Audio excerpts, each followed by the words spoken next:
Hi hello friends, welcome to my video. ഇന്ന് ഞാൻ വന്നിരിക്കുന്നത് ബിഗ് ബോസിൻ്റെ സെക്കൻഡ് ഡേയിലേക്കുള്ള റിവ്യൂ ആയിട്ടാണ്. ഇന്ന് മെയിനായിട്ടുണ്ടായ വിശേഷങ്ങൾ, നോമിനേഷൻ, ക്യാപ്റ്റൻസി ടാസ്ക്, പിന്നെ പണിപ്പുരയുടെ കുറച്ച് റൂൾസ് ആൻഡ് റെഗുലേഷൻസ് ഒക്കെ പറയുന്ന കാര്യങ്ങളും, പിന്നെ നമ്മുടെ രേണുസുധിയുടെ തലവേദനയ്ക്കുള്ള അടിയും, അതാണ് ഇന്ന് മെയിനായിട്ട് ഉണ്ടായിരുന്നത് എപ്പിസോഡിൽ. അപ്പോൾ നമുക്ക് തുടങ്ങിയല്ലേ. എൻ്റെ ചാനൽ സബ്സ്ക്രൈബ് ചെയ്യാണ്ടാണ് നിങ്ങൾ ഈ വീഡിയോ കാണുന്നതെങ്കിൽ ദയവ് ചെയ്ത് സബ്സ്ക്രൈബ് ചെയ്ത് മാത്രം വീഡിയോ കാണുക. അപ്പോൾ ഫസ്റ്റ് എന്നെ കാണിക്കുന്നത്, എപ്പിസോഡിന് ഫസ്റ്റ് കാണിക്കുന്നത് ആ ബാൻഡിനുള്ള അടിയാണ് കാണിക്കുന്നത്. അതായത് ഇന്നലത്തെ ബാക്കി. അനീഷ് നമ്മുടെ ഷാനവാസിൻ്റെ പിന്നാലെ ഇങ്ങനെ ചൊറിഞ്ഞ് നടക്കുകയാണ്. താത്ത കൈ ബാൻഡിൽ നിന്ന് മാറ്റൂ എന്നൊക്കെ പറഞ്ഞിട്ട് അവസാനം സഹി കെട്ട് ഷാനവാസ് അത് കൊണ്ടുപോയി നമ്മുടെ ഓണിയൽ സാബുവിൻ്റെ കയ്യിൽ കൊടുക്കും. ഓണിയൽ സാബു ഇതെന്താ എന്ന് തിരിച്ചറിയാതെ ഒരു ആലോചനയിൽ നിൽക്കുമ്പോഴത്തേനും അക്ബർ വന്ന് അത് പിടിച്ച് വാങ്ങിയിട്ട് കൊണ്ടുപോകും. അപ്പോൾ ഇതെനി എൻ്റെ കയ്യിലാണ് എന്ന് പറഞ്ഞിട്ട് അക്ബർ ഓടിപ്പോവും. അത് എന്താണെന്ന് റിയലൈസ് ചെയ്യുന്നതിന് മുമ്പ് ഓണിയൽ സാബുവിൻ്റെ കയ്യിൽ നിന്ന് ആ സാധനം പോയി കിട്ടി. അപ്പോൾ പിന്നെ അക്ബറിൻ്റെ കയ്യിൽ നിന്ന് അതെല്ലാം കൂടെ പെൺപിള്ളേർ വന്ന് പിടിച്ച് വലിച്ച് മേടിച്ചുകൊണ്ട് പോയി. അത് മേടിച്ചത് നമ്മുടെ ആദില, നൂറ എന്നിവരാണ്. ഗേൾസ് നന്നായി ഈ ഗെയിം കളിച്ചിട്ടുണ്ട് കേട്ടോ. നന്നായി ഗെയിം കളിച്ചത് ഗേൾസാണ് ഇതിൽ. പിന്നെ ജിസേൽ, പിന്നെ അടുത്തത് കാണിക്കുന്നത് ജിസേൽ, രേന ഫാത്തിമ, അവർ തമ്മിലുള്ള അടിയാണ്. നല്ല അടി തന്നെയായിരുന്നു. ഉരുണ്ട് ബാൻഡിന് വേണ്ടി ഭയങ്കര അടിയായിരുന്നു. അതിൻ്റെ ഇടയിൽ നമ്മുടെ നിവീനും ഉണ്ടായിരുന്നു. എല്ലാവരും കൂടെ കിടന്നൊരു കറക്കം തന്നെയായിരുന്നു. അത് നല്ല ഗെയിമായിരുന്നു. അത് കണ്ടതും ബിഗ് ബോസ് എല്ലാവരും വിളിപ്പിച്ച് ആ ടാസ്ക് അവിടെ നിർത്തി. ഇപ്പോൾ തൽക്കാലത്തിന് ഇനി ഈ ബാൻഡ് ആരും വാങ്ങേണ്ട ആവശ്യമില്ല. ഇപ്പോൾ ആരുടെ കയ്യിലാണോ ഉള്ളത് അവരുടെ കയ്യിൽ തന്നെ ഇരുന്നോട്ടെ എന്ന് പറഞ്ഞു. പിന്നെ അടുത്ത ദിവസം മോർണിംഗ് ആണ് പിന്നെ കാണിക്കുന്നത്. പാട്ടിട്ടത് നമ്മുടെ ലോകത്തിൻ ഗതിയറിയാതെ, ഈ ബിഗ് ബോസിൻ്റെ പാട്ട് തന്നെയാണ് ഇട്ടത്. മോർണിംഗ് സോങ് ആയിട്ട് ഒരു 11 ആയി മോർണിംഗ് സോങ് ഇടാൻ. കാരണം പിറ്റേ ദിവസത്തെ ഉറക്കമില്ലായ്മയും കാരണങ്ങളൊക്കെ കൊണ്ടായിരിക്കും, ഫസ്റ്റ് ഡേ അല്ലേ, അതുകൊണ്ടായിരിക്കും മോർണിംഗ് സോങ് അതാണ് ഇട്ടത്. എന്നിട്ട് മോർണിംഗ് സോങ്, പിന്നെ ഫുഡൊക്കെ ബിഗ് ബോസ് തന്നെ കൊടുക്കുകയാണ് ചെയ്തത് അവർക്ക്. അന്ന് കുക്കിംഗ് ഒന്നും ഉണ്ടായിരുന്നില്ല. അടുത്ത സീന് കാണിക്കുന്നത് ബിഗ് ബോസ് എല്ലാവരെയും വിളിച്ചു കൂട്ടിയിട്ട് ഒരു നിയമലംഘനം ഇവിടെ നടന്നിട്ടുണ്ട്, എന്താണെന്ന് നിങ്ങൾക്കറിയോ എന്നൊക്കെ ചോദിച്ചിട്ടാണ്. നിയമലംഘനം എന്തായിരുന്നു എന്ന് പറഞ്ഞാൽ, ബിഗ് ബോസിൻ്റെ മേക്കപ്പ് ഐറ്റംസ്, അതായത് നമ്മുടെ പൗഡർ റൂമിലുള്ള മേക്കപ്പ് ഐറ്റംസ് അവർ യൂസ് ചെയ്തു. അതിന് ലിപ്സ്റ്റിക് എടുത്തിട്ട് യൂസ് ചെയ്തു. അത് യൂസ് ചെയ്യാൻ പാടില്ലായിരുന്നു.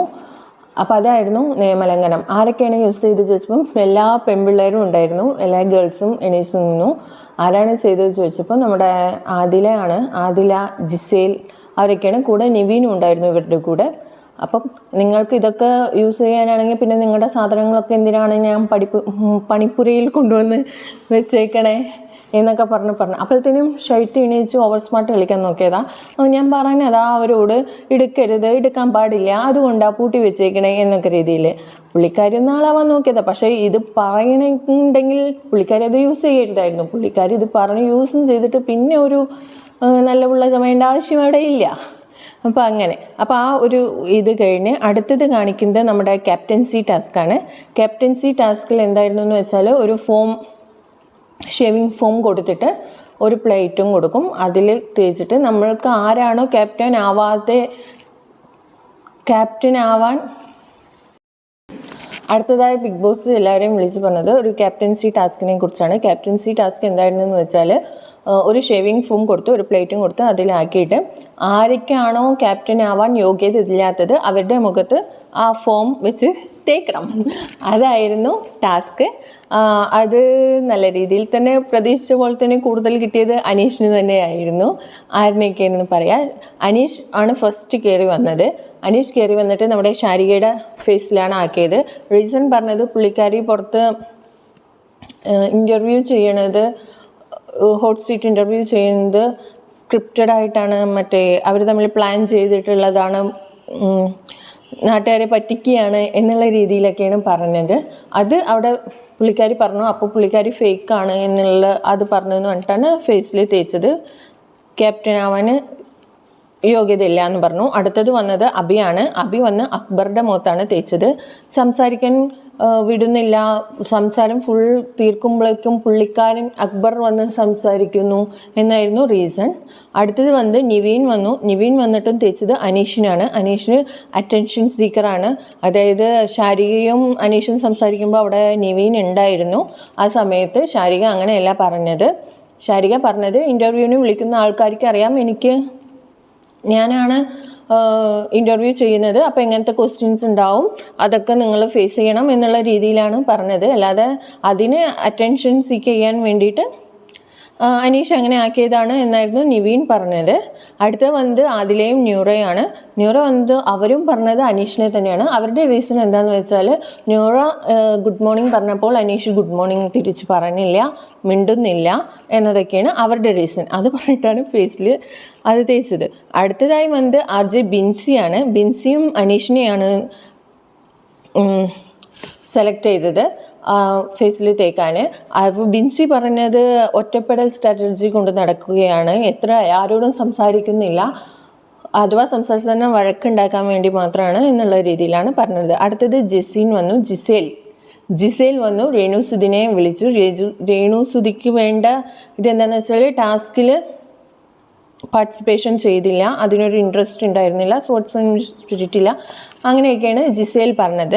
അടുത്തത് സരിക, കലാഭവൻ സരികയാണ് വന്നത്. സരിക വന്നിട്ട് അനീഷിനെയാണ് കേട്ടോ കൂടുതൽ കിട്ടിയേക്കണേ. അനീഷിനെ വിളിച്ചു. മൊത്തത്തിൽ ഒരു ഒറ്റപ്പെടൽ സ്ട്രാറ്റജി അതുതന്നെയാണ് ഇവിടെയും പറഞ്ഞത്. പിന്നീട് വന്ന് റെന ഫാത്തിമയായിരുന്നു. റെന ഫാത്തിമ വന്ന് സെലക്ട് ചെയ്ത ആൾ നമ്മുടെ മുൻഷി രഞ്ജിത്തിനെയാണ്. കാരണം എന്താണെന്ന് വെച്ചാൽ ഏജ് ഡിസ്ക്രിമിനേഷൻ നടത്തുന്നു, ഇയാൾ ക്യാപ്റ്റൻ ആയാൽ ഇവളായിട്ടില്ല, അതിനുള്ളതായിട്ടില്ല എന്ന് പറഞ്ഞ് തള്ളി നിർത്തും എന്നുള്ള രീതിയിലാണ് റെന ഫാത്തിമ പറയുന്നത്. അടുത്തത് വന്നത് ശൈത്യയാണ്. ശൈത്യ വന്നിട്ട് ആദിലാനും ന്യൂറേനെയും സെലക്ട് ചെയ്തത്. അവിടെ പറഞ്ഞത് അവർ രണ്ടുപേരും ആക്റ്റീവ് അല്ല, രണ്ടുപേരുണ്ടായിട്ടും അതിൻ്റേതായ ഒരിതും കാണിക്കുന്നില്ല എന്ന രീതിയിലാണ് ശൈത്യ പറയുന്നത്. അടുത്ത ആൾ വന്നത് അനുമോളാണ്. അനുമോൾ വന്ന് അനീഷിനെ തന്നെയാണ് സെലക്ട് ചെയ്തത്. റീസൺ പറഞ്ഞത് ഒന്നും മിണ്ടുന്നില്ല, എന്ത് ചോദിച്ചാലും മിണ്ടുന്നില്ല, അങ്ങനെ മിണ്ടാത്ത ആൾക്കാരെ ക്യാപ്റ്റനാക്കിയിട്ട് നമ്മൾ ആരോട് എന്ത് പോയി പറയാനാ എന്നുള്ള രീതിയിലാണ് അനുമോൾ പറഞ്ഞത്. അടുത്ത വന്നത് ബിന്നി ശൈത്യയാണ് സെലക്ട് ചെയ്തത്. ടാസ്കിൽ പാർട്ടിസിപ്പേറ്റ് ചെയ്തില്ല എന്നത് തന്നെയായിരുന്നു അവിടെയും പറഞ്ഞത്. അടുത്തത് ശാരിക വന്നു, അനീഷിനെ സെലക്ട് ചെയ്തു. ആ ഇൻ്റർവ്യൂവിൻ്റെ കേസ് തന്നെയാണ് പറഞ്ഞത്. അത് ഞാൻ അങ്ങനെയല്ല പറഞ്ഞത്, ഇങ്ങനെയാണ് പറഞ്ഞത്. അത് പുള്ളിക്കാരൻ ആ ഒരു തന്നെയായിരുന്നു. അടുത്ത വന്നത് ആര്യൻ വന്നിട്ട് സെലക്ട് ചെയ്ത് ആദില നൂറാണ് റൂൾ വയലേഷൻ എന്ന് വെച്ചാൽ ആ ലിപ്സ്റ്റിക് എടുത്ത കേസ് അതാണ് പറഞ്ഞിട്ടുണ്ടായിരുന്നത്. അടുത്തത് ശരത്താണ്. ശരത്ത് വന്നിട്ട് അതായത് അപ്പാനി ശരത്ത് വന്നിട്ട് രേണുസുദിനെയാണ് സെലക്ട് ചെയ്തത്. പുള്ളിക്കാരൻ ടാർഗറ്റ് രേണുസുദിയാണ് തോന്നുന്നു കണ്ടിട്ട്. അപ്പോൾ പുള്ളിക്കാരൻ പറഞ്ഞത് ഇതന്നെ ടാസ്ക് ചെയ്തില്ല, ഒരു ക്യാപ്റ്റൻ ആവുമ്പോൾ എല്ലാം ചെയ്യണ്ടേ, അപ്പോൾ അതിനുള്ള ഇത് രേണുസുദിക്കില്ല എന്നൊക്കെയാണ് പറഞ്ഞത്. അടുത്തത് ഷാനവാസ് വന്നത് അനുമോളിനെയാണ്. അത് സില്ലി മാറ്റർ, വർക്കൗട്ട് ചെയ്യാൻ വിളിച്ചു, വർക്കൗട്ട് ചെയ്യട്ടെ എന്ന് പറഞ്ഞിട്ട് വന്നു, ബട്ട് തീർത്ത് ചെയ്തില്ല, പോയി ഒരു കാര്യം ഫിനിഷ് ചെയ്യുന്നില്ല, പിന്നെ അയാളെ എങ്ങനെ ക്യാപ്റ്റനാക്കുക എന്നുള്ള രീതിയിലായിരുന്നു ഷാനവാസ് പറഞ്ഞത്. അടുത്ത വന്നത് മുൻഷി രഞ്ജിത്തേട്ടനാണ്. ആ ചേട്ടൻ പറഞ്ഞത് അനീഷിനെ തന്നെയാണ് അനാവശ്യമായി പ്രശ്നങ്ങൾ ഉണ്ടാക്കുന്നു, ഒരു കാര്യമില്ലാതെ എല്ലാത്തിലും വന്നിട്ട് എന്നുള്ളതായിരുന്നു അവിടെയും റീസൺ. അടുത്തതായി വന്നത് രേണുസുദിയാണ്. രേണുസുദി വന്നിട്ട് പറഞ്ഞത് റെന ഫാത്തിമാനാണ്. അതെന്താണ് ഇഷ്യൂ എന്ന് വെച്ചാൽ, ഈ ബാൻഡിന് വേണ്ടി വഴക്കുണ്ടാവുന്ന സമയത്ത് നല്ല പിടിവലിയൊക്കെ ഉണ്ടായ സമയത്ത് ബിഗ് ബോസിനോട് ഇതെന്താ ബിഗ് ബോസ് ഇത് അറ്റാക്കിംഗ് ആണ് അങ്ങനെയൊക്കെ പറഞ്ഞപ്പോൾ ഈ കൊച്ചു വന്ന് അവരോട് ചോദിച്ചത്, ശാരികനോടും രേണുവിനോടും, നിങ്ങളെന്താ ചേച്ചി ഇതൊക്കെ പോയി ബിഗ് ബോസിനോട് പറയുന്നത്, അപ്പോൾ ഇതാരാ ആ കുട്ടി ആരാ എന്നോട് പറയാൻ എന്നുള്ള രീതിയിൽ ആണ് രേണു പറഞ്ഞത്. അടുത്തതായിട്ട് വന്നത് അക്ബറാണ്. അക്ബർ സെലക്ട് ചെയ്ത് അനുമോളിനെയാണ്. റീസൺ പറഞ്ഞത് ടാസ്കിൽ ഫസ്റ്റ് തന്നെ എഫേർട്ടൊന്നും ഇടണ്ട, എന്താ ഗെയിം കളിക്കാത്തത് എന്ന് പറഞ്ഞപ്പോൾ അനുമോള് അക്ബറോട് പറഞ്ഞു എന്ന്, ഫസ്റ്റ് തന്നെ ഇതിലൊന്നും ഇത്ര അധികം എഫേർട്ട് കൊടുക്കേണ്ട ആവശ്യമില്ല, അടുത്ത ഗെയിമൊക്കെ വരുമ്പോൾ എഫേർട്ട് കൊടുത്താൽ മതി, അപ്പോൾ അത് നല്ലൊരു കാര്യമല്ല എന്നായിരുന്നു അക്ബറിൻ്റെ ഇത്. അടുത്തത് ഓണിയൽ സാബോണ് ലാസ്റ്റായി വന്നത് അനീഷിനെയാണ് സെലക്ട് ചെയ്തത്. റീസൺ പറഞ്ഞത് എന്താണെന്ന് വെച്ചാൽ, റിയാക്ഷൻ ഭയങ്കര വയലൻ്റ് ആയിട്ടാണ്, ജഡ്ജ്മെൻറ്റിലാണ് എല്ലാവരെയും, അതുകൊണ്ട് തന്നെ അനീഷ് ഒരു ക്യാപ്റ്റൻ ആവാനുള്ള യോഗ്യത ഇല്ല എന്നതാണ്. അത് പറഞ്ഞു കഴിഞ്ഞിട്ട് ബിഗ് ബോസ് പറഞ്ഞു ആരുടെ മുഖത്തൊക്കെയാണ് ഫോം ആവാത്തത്, അപ്പോൾ എല്ലാവരും ഫോം ആവാത്തവരെല്ലാവരും സന്തോഷമായിട്ടാണ് ഇനിയിപ്പോൾ ക്യാപ്റ്റൻസി ടാസ്കൊക്കെ കളിക്കാമല്ലോ എന്നുള്ള ഒരു ചിന്തയിൽ ഇടിച്ചു നിന്നു. ബട്ട് അവിടെ ബിഗ് ബോസ് ഒരു ട്വിസ്റ്റ് വെച്ചിട്ടുണ്ടായിരുന്നു, ഏറ്റവും കൂടുതൽ ഫോം ആരുടെ മുഖത്താണോ ആവുന്നത് അവരായിരിക്കും ക്യാപ്റ്റൻ എന്ന്. അങ്ങനെ അനീഷായിരുന്നു നമ്മുടെ സീസൺ 7 ഫസ്റ്റ് ക്യാപ്റ്റനായിട്ട് അനീഷാണ് എത്തിയിരിക്കുന്നത്. അല്ലെങ്കിൽ തീർച്ചയായും നമ്മുടെ നോമിനേഷൻ ടാസ്കിലൊക്കെ ഫുൾ എല്ലാവരും പറയണ ഒരു പേരായിരിക്കുമായിരിക്കും അനീഷ്. എന്തായാലും അതിൽ നിന്നൊരു മാറ്റം വരുത്താൻ വേണ്ടിയായിരിക്കും ബിഗ് ബോസ് ഇങ്ങനെ ഒരു പ്ലാൻ ഉണ്ടാക്കിയത്. കുറേ പേരുടെ സേഫ് ഗെയിം ഉണ്ടാവും എന്ന് കരുതിയിട്ട്. കാരണം നോമിനേഷൻ എന്ന് പറഞ്ഞു വരുമ്പോൾ അനീഷ് അവിടെ ഉണ്ടെങ്കിൽ മിക്കവാറും എല്ലാവരും അനീഷിൻ്റെ പേരെ പറയുള്ളൂ. അപ്പോൾ അത് മാറ്റം വരുത്താൻ ഇതിനെ കൊണ്ട് കഴിഞ്ഞു എന്ന് ഞാൻ വിചാരിക്കുന്നു. എന്നിട്ട് അടുത്തതായി പറഞ്ഞാണ് നമ്മുടെ പണിപ്പുരയെക്കുറിച്ചുള്ള കുറച്ച് റൂൾസ് ആൻഡ് റെഗുലേഷൻസ് ഒക്കെ പറഞ്ഞിട്ടുണ്ടായിരുന്നു ബിഗ് ബോസ്. നമുക്ക് എങ്ങനെയാണോ പോയിന്റ് ലക്ഷറി ടാസ്ക് എന്ന് പറഞ്ഞൊരു ടാസ്ക്, ഇനി ലക്ഷറി ടാസ്ക് എന്തിനായിരുന്നു, അവരുടെ ലക്ഷറി ആയ ഫുഡ് ഐറ്റംസ് ഒക്കെ മേടിക്കാനായിരുന്നു ലക്ഷറി ടാസ്ക്. ഇനിയിപ്പോൾ അങ്ങനെ ഒരു ടാസ്ക് ഇല്ല. ഇനി ലക്ഷറി ടാസ്ക് കളിച്ചാലേ നമുക്ക് നമ്മുടെ വസ്ത്രങ്ങളായാലും മേക്കപ്പ് ഐറ്റംസ് ആയാലും ഫുഡായാലും കിട്ടത്തുള്ളൂ. ഇതെല്ലാം കിട്ടണമെങ്കിൽ ടാസ്ക് കളിച്ചാൽ മാത്രം കിട്ടത്തുള്ളൂ. അതുകൊണ്ട് തന്നെ എല്ലാവരും ഇറങ്ങി പണിയെടുക്കേണ്ടി വരും. ലക്ഷറി ടാസ്കിൽ ഓരോരുത്തർക്ക് എത്ര പോയിന്റ് കിട്ടണോ അതിനനുസരിച്ചായിരിക്കും അവർക്ക് എടുക്കാനുള്ള സമയവും അവർക്ക് എടുക്കാനുള്ള സാധനങ്ങളും തീരുമാനിക്കേണ്ടത്. അത് വേണമെങ്കിൽ സ്വന്തം സാധനങ്ങൾ വേണമെങ്കിലും എടുക്കാം, നമുക്ക് വേറൊരാൾക്ക് വേണമെങ്കിലും സാധനങ്ങൾ എടുത്തു കൊടുക്കാം. പിന്നെ സാധനങ്ങൾ എടുക്കുമ്പോൾ പെയറായിട്ട്, ഇപ്പോൾ ചപ്പലൊക്കെ എടുക്കുകയാണെങ്കിൽ അതിൻ്റെ പെയർ തന്നെ സെലക്ട് ചെയ്യും. ചിലപ്പോൾ ഒരു പെയർ ഒരു ഭാഗത്തും ഒരു ചപ്പൽ ഒരു ഭാഗത്തും അതിൻ്റെ ഒരു പെയർ മറ്റൊരു ഭാഗത്തെടുക്കും. ഇതൊക്കെ തപ്പിത്തരണം ഒരേ സാധനങ്ങൾ എടുത്താൽ മാത്രമേ പുറത്തേക്ക് കൊണ്ടുവരാൻ പറ്റുള്ളൂ. അല്ലാത്ത പക്ഷം അതവിടെ വെക്കേണ്ടി വരും. കറക്റ്റ് സമയത്തിനും എടുക്കണം. സമയം കഴിഞ്ഞ് എടുത്തതായാലും അത് തിരിച്ച് അവിടെ വെച്ചിട്ട് തന്നെയാണ് പുറത്ത് വരാൻ പറ്റുള്ളൂ. അങ്ങനെയാണ്. അതുപോലെ പിങ്ക്, ബ്രൗണ്, ഗ്രീൻ എന്ന കളറുകളിലാണ് അതവിടെ പാക്ക് ചെയ്ത് വെച്ചിരിക്കുന്നത്. പിങ്കിൽ ഉള്ളത് ഫുഡ് ഐറ്റംസ് ആണ്, ലക്ഷറി ഫുഡ് ഐറ്റംസ് ആണ് ഉണ്ടാവുക. പിന്നെ നമ്മുടെ ബ്രൗണിലുള്ളത് ഡ്രസ്സുകളാണ്, ബ്രൗൺ കളർ പാക്കേജിലുള്ളത്. ഗ്രീൻ കളർ പാക്കേജിലുള്ളതാണ് മറ്റേ മേക്കപ്പ് ഐറ്റംസ് ഒക്കെ. അപ്പോൾ അതൊക്കെ പോയിന്റും സമയവും നോക്കി വേണം സെലക്ട് ചെയ്യാൻ. വീക്കലി ആഴ്ചയിൽ 2 ദിവസം മാത്രമാണ് പണിപ്പുര കയറാൻ പറ്റുള്ളൂ. അങ്ങനെ അതായിരുന്നു അതിൻ്റെ റൂൾസ് ആൻഡ് റെഗുലേഷൻസ് ഒക്കെ. പിന്നെ കാണിക്കുന്നത് അനീഷിൻ്റെ സംസാരമാണ്. എന്താണെന്ന് വെച്ചാൽ അനീഷിന് ബഹുമാനം വേണം. എല്ലാവരും അനീഷിന് ബഹുമാനം കൊടുക്കണം. അനീഷ് ബഹുമാനം തരാം, അതുപോലെ അനീഷ് ബഹുമാനം വേണം എന്ന് പറഞ്ഞാൽ അവിടെ കിട്ടുമോ? അവിടെ ആകെ കിട്ടാത്തൊരു കാര്യമാണ് ബഹുമാനം. അവിടെ നിന്ന് എന്ത് കിട്ടിയാലും അതൊരു പ്രോഫിറ്റായി വെക്കുക എന്നല്ലാണ്ട് അവിടെ ബഹുമാനം വേണം എന്ന് ചോദിച്ചാൽ കിട്ടാൻ പോകുന്ന കാര്യമല്ല. അപ്പോൾ അനീഷ് എനിക്ക് ബഹുമാനം വേണം, എനിക്ക് നിങ്ങൾ തന്നേ പറ്റുള്ളൂ, ഞാൻ നിങ്ങൾക്ക് തരാം, നിങ്ങൾ എനിക്ക് തരാം. എല്ലാവരും കൂടെ പൂട്ടിക്കെട്ടി അനീഷിനെ പറഞ്ഞയച്ചു എന്ന് വേണം പറയാൻ. അടുത്ത് വന്നാണ് നോമിനേഷനിൽ അനുമോളാണ് ഫസ്റ്റ് പോയത്. അനുമോൾ ഫസ്റ്റ് നോമിനേറ്റ് ചെയ്തതാണ് ജിസേൽ ആക്റ്റീവ് അല്ല എന്നായിരുന്നു റീസൺ. പിന്നെ രഞ്ജിത്ത്, നമ്മുടെ മുൻഷി രഞ്ജിത്തേട്ടൻ വഴക്കുണ്ടാക്കുക എന്നതാണ് ഒരു രീതി, അതിനുവേണ്ടി നടക്കുകയാണ് എന്നായിരുന്നു അവിടെയും റീസൺ പറഞ്ഞത്. അടുത്തതായി വന്നത് ആര്യനായിരുന്നു സെക്കൻഡ്. പറഞ്ഞ ആളുകൾ ആരൊക്കെയാണെന്ന് വെച്ചാൽ ശൈത്യ ആൻഡ് നിവീൻ ആയിരുന്നു. റീസൺ എന്തായിരുന്നു വെച്ചാൽ ശൈത്യ മിംഗ്ലിംഗ് അല്ല, കൂടുതലൊന്നും ആക്റ്റീവ് അല്ല എന്നുള്ള രീതിയിലായിരുന്നു. നിവീനെ പറഞ്ഞത് എന്താണെന്ന് വെച്ചാൽ ടാസ്കുകളിലൊന്നും എഫേർട്ട് ഇടുന്നില്ല. സെയിം തന്നെയാണ് രണ്ടും ഏകദേശം. അടുത്ത വന്നത് കലാഭവൻ സരികയാണ്. സരിക, ആര്യൻ ആൻഡ് ഓനിയലിനെയാണ് പറഞ്ഞത്. ഓനിയലിന് റീസൺ എന്തായിരുന്നു പറഞ്ഞാൽ ആര്യൻ ഒരു വൾഗർ രീതിയിലുള്ള സംസാരങ്ങൾ ആ ഒരു ഇതാണ് പറഞ്ഞത്. ഓനിയലിന് പറഞ്ഞത് ഗെയിം കളിക്കാതെ അടുത്തത് വരട്ടെ എന്നുള്ള രീതിയിലിരിക്കുന്നു, ഈ ഗെയിമിൽ തന്നെ എഫേർട്ട് ഇടണ്ട എന്നുള്ള ആ ഒരു രീതിയിലാണ്. അടുത്തത് തേർഡ് നമ്മൾക്ക് വന്നത് അക്ബറാണ്. അക്ബർ വന്ന് നോമിനേറ്റ് ചെയ്തത് മുൻഷി രഞ്ജിത്തേട്ടനെയും ആദില അഞ്ഞൂറനെയാണ്. രണ്ടുപേരും ഇൻവോൾവ്മെൻ്റ് ഇല്ല, ചുമ്മാ ഇരിപ്പാണ് എന്നുള്ള രീതിയിലാണ്. RJ ബിൻസിയാണ് അടുത്ത് വന്നത്. ബിൻസി പറഞ്ഞത് ശൈത്യ, നിവീൻ എന്നിവരെയാണ്. രണ്ടുപേരും ആക്റ്റീവ് അല്ല, ഇൻവോൾവ്മെൻ്റ് ഒന്നിലുമില്ല എന്നാണ് റീസണായിട്ട് പറഞ്ഞത്. അടുത്ത വന്നത് ഓനിയൽ സാബുവാണ്. ഓനിയൽ സാബു എന്ന് പറഞ്ഞത് ശൈത്യ ആൻഡ് രഞ്ജിത്തിനെ തന്നെയാണ്. ഇവർക്കാണ് കേട്ടോ കൂടുതലോട്ട് ഓൾമോസ്റ്റ് കിട്ടിയിരിക്കുന്നത്. റീസൺ ഗെയിം സ്പിരിറ്റ് ഇല്ല എന്നതൊക്കെയാണ്.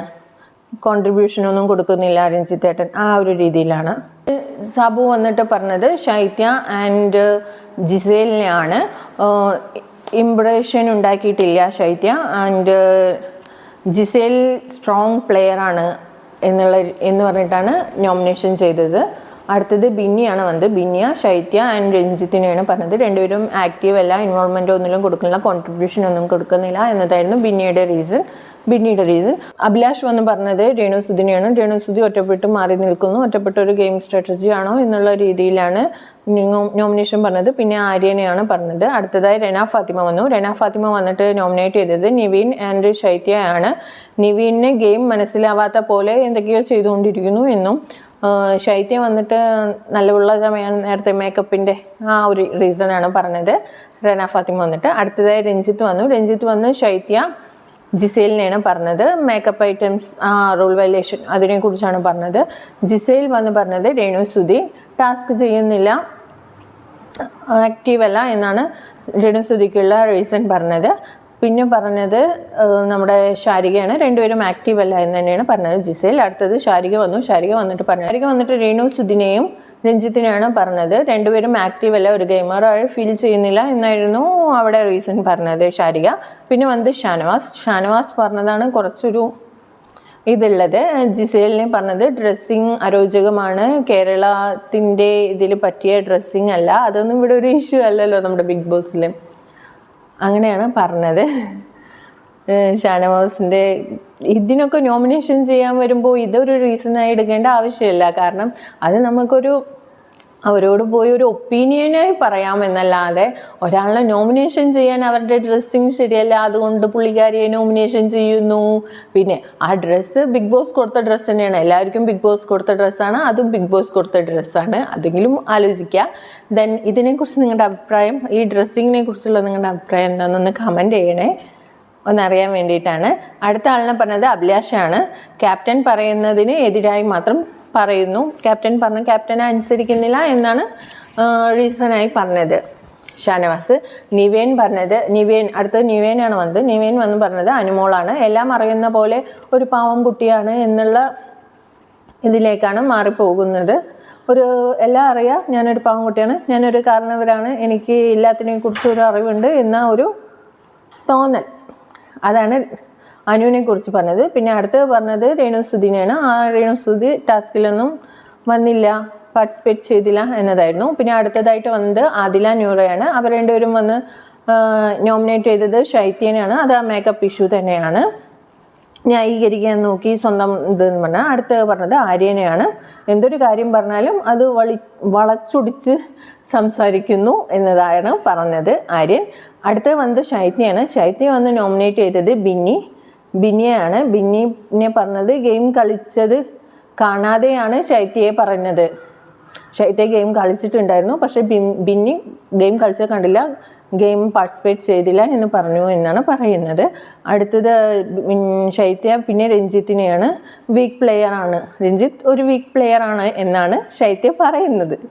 അടുത്തത് രേണുസുധിയാണ് വന്നത്. രേണുസുധി നോമിനേറ്റ് ചെയ്ത ആൾക്കാർ അക്ബർ ആൻഡ് ശൈത്യയാണ്. രണ്ടാളും ആക്റ്റീവ് അല്ല എന്നാണ് റീസൺ ഉണ്ടായിരുന്നത്. അടുത്തത് ശരത് വന്നു. നിവീൻ ആൻഡ് ഷാനവാസ് സീരിയസ്നെസ് ഇല്ലാതെയാണ് കളിക്കുന്നത് എന്നായിരുന്നു അവിടെയും റീസൺ വന്നത്. അടുത്തത് അനീഷാണ് ലാസ്റ്റ് വന്നത്. നമ്മുടെ ക്യാപ്റ്റനാണ് ലാസ്റ്റ് വന്നത്. ക്യാപ്റ്റൻ വന്ന് നോമിനേറ്റ് ചെയ്തത് ശാരികനെയും അനുമോളെയാണ്. കാരണം പറഞ്ഞത് ശാരിക ഇമേജ് കോൺഷ്യസ് ആണ്, അതുകൊണ്ട് ശാരികനെ എന്തെങ്കിലും പറഞ്ഞാൽ തന്നെ അതിനുള്ള ഇത് വരുന്നു എന്നതാണ്. അനുമോളിനെ പറഞ്ഞത് സെൽഫിഷ്നെസ്, എനിക്ക് വേണം എന്നുള്ള ഒരു രീതിയിലാണ് അനുമോൾ നിൽക്കുന്നു എന്നതായിരുന്നു നമ്മുടെ അനീഷിൻ്റെ റീസൺ.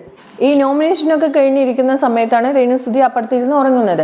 അപ്പോൾ അത് പറഞ്ഞപ്പോൾ അനീഷ് പറഞ്ഞു രേണുസുധിക്ക് തലവേദനയാണ്, അതുകൊണ്ടാണ് ഉറങ്ങുന്നത് എന്നോട് പറഞ്ഞത്. അപ്പോൾ ഇപ്പുറത്ത് ഇരിക്കുന്ന അഭി പറയുന്നുണ്ട് അപ്പോൾ ഷാനവാസിന് തലവേദനയാണല്ലോ, അതുകൊണ്ടല്ലേ ഷാനവാസ് കയറുന്നത്, അതെങ്ങനെ പറയാം? അപ്പം അനീഷ് പറയുകയാണ് രേണുസുധിൻ്റെ ജെന്യൂനായ തലവേദനയാണ്, എന്നോട് പറഞ്ഞതാണ്. അപ്പോൾ ഇപ്പുറത്തെ ഷാനവാസിനുള്ള തലവേദന ജെന്യൂൻ അല്ല എന്നാണ് പറയുന്നത്. അങ്ങനെ അതിനെ ചൊല്ലിയാണ് അവിടെ സംസാരം ഉണ്ടായത്. രേണുസുധിക്ക് എന്ന് പറഞ്ഞ് ഭയങ്കര ഒച്ചയും ബഹളമായിരുന്നു. ഈ തലവേദനയേക്കാൾ ഇത്ര ഒച്ചയും ബഹളമൊക്കെ എടുക്കുമോ അറിഞ്ഞൂടാ എന്താണെന്ന്. അഭിലാഷ് വിടുന്നില്ല. അഭിലാഷ് രേണുസുധിൻ്റെ പുറകെ നടക്കുകയാണ്. നിൻ്റെ തലവേദന എന്തുണ്ട്, നിൻ്റെ തലവേദന മാറിയോ, നീ എന്തിനാണ് ഇങ്ങനെ ഒച്ചണ്, തലവേദന ആൾ ഒച്ചിടോ, എല്ലാം നിൻ്റെ അഭിനയമാണ് എന്നൊക്കെ. അനീഷ് ഷാനവാസിനെ പറയുന്നത് ജെന്യൂൻ അല്ല, അങ്ങനെ ജെന്യൂൻ ആണെങ്കിൽ എന്നോട് പറയണമായിരുന്നു തലവേദനയാണെന്ന്, എന്നോട് പറഞ്ഞില്ലല്ലോ, പിന്നെ എങ്ങനെ എന്നൊക്കെ പറഞ്ഞിട്ട് പറഞ്ഞിട്ട് രണ്ടുപേരും വിടുന്നില്ല. അനീഷ് പറയുന്നത് ഷാനവാസിന് തലവേദന ഇല്ല, അത് ജെന്യൂൻ അല്ല എന്നുള്ള രീതിയിൽ. അവസാനം അനീഷ് പോയി മെഡിസിൻ ചോദിക്കുമ്പോഴും എന്താ ചെയ്തതെന്ന് വെച്ചാൽ ശ്രുതിക്ക് മാത്രം മെഡിസിൻ ചോദിച്ചുള്ളൂ ബിഗ് ബോസിനോട്. ഷാനവാസിന് മെഡിസിൻ ചോദിച്ചില്ല. അപ്പോൾ ഷാനവാസ് അപ്പുറത്ത് ഇരുന്ന് പറയണ്ടേ, ഇത്രയും സമയം ഞാൻ തലവേദനയാണ് എന്ന് പറഞ്ഞിട്ടും എങ്ങനെ ശ്രുതിക്ക് മാത്രം നിങ്ങൾ പോയി മെഡിസിൻ ചോദിക്കുന്നത്? അപ്പോൾ എൻ്റെ തലവേദന എന്താ തലവേദനയല്ലേ എന്നൊക്കെ ചോദിക്കുമ്പോൾ പറയുന്നത്. അപ്പോഴും അനീഷിൻ്റെ മറുപടി എന്താണെന്ന് വെച്ചാൽ, എന്നോട് പറഞ്ഞിട്ടില്ലല്ലോ തലവേദന എന്ന്, പിന്നെ ഞാൻ എന്തിനു മെഡിസിൻ ചോദിക്കുന്നു എന്നല്ലല്ലോ. എന്തായാലും അനീഷ് വിരിക്കുന്ന വലയിൽ എല്ലാവരും വന്ന് വീഴുന്നുണ്ട്. അപ്പം അനീഷ് ശരത്ത് എല്ലാവരും അനീഷിനോട് വഴക്കിടാൻ പോകുന്നുണ്ട്. അവസാനം അപ്പം അനീഷ് ശരത്ത് പറഞ്ഞു, നിന്റെ പിറകെ നടക്കുന്നത് നിനക്കൊരു ക്യാമറ സ്പേസ് കിട്ടാൻ വേണ്ടിയാണെങ്കിൽ ഇനി നിന്റെ പിറകെ ഞങ്ങൾ നടക്കൂല, തലവേദനയാണെന്ന് പറഞ്ഞു, ഇതോടെ ഇവിടെ നിർത്തുകയാണ്, നിനക്ക് ആ ക്യാമറ സ്പേസ് ഞങ്ങൾ തരില്ല എന്ന് പറഞ്ഞാണ് ഇന്നലത്തെ എപ്പിസോഡ് അവിടെ കട്ടായത്. അപ്പോൾ എന്തായാലും ഇതൊക്കെയായിരുന്നു ഇന്നത്തെ എപ്പിസോഡിൽ ഉണ്ടായത്. ഈ വീഡിയോ കണ്ട് നിങ്ങൾക്ക് ഇഷ്ടമാവുകയാണെങ്കിൽ ഇതുപോലെ ഇനി ലൈവ് അപ്ഡേറ്റ്സും ഞാൻ വീഡിയോ ആയിട്ട് ചെയ്യുന്നുണ്ട്.